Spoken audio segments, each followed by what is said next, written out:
பாரதிதாசனின் ஒரு சில புகழ் உரைகளை காண்போம்.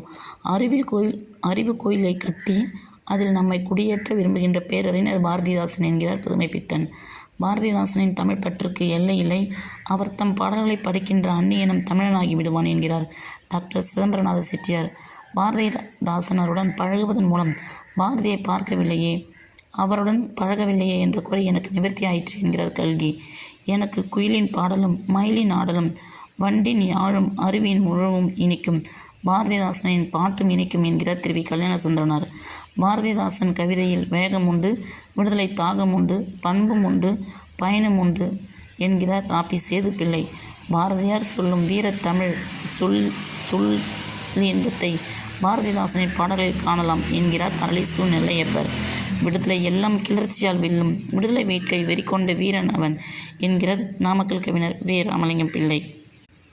ஆவேசத்தையும் உணர்ச்சியையும் வெள்ளமாக கொட்டும் உயிர்கவி பாரதிதாசன் என்கிறார் வாரா. பாரதிக்கு பிறகு தமிழ்நாட்டில் ஒரு உண்மையான கவி இருக்கிறார் என்கிறார் பூப்பாரா. உலகெங்கும் உள்ள நவயுக கவிஞர்களிலே பாரதிதாசனும் ஒருவர் என்கிறார் தி. ஜானகிராமன் அவர்கள்.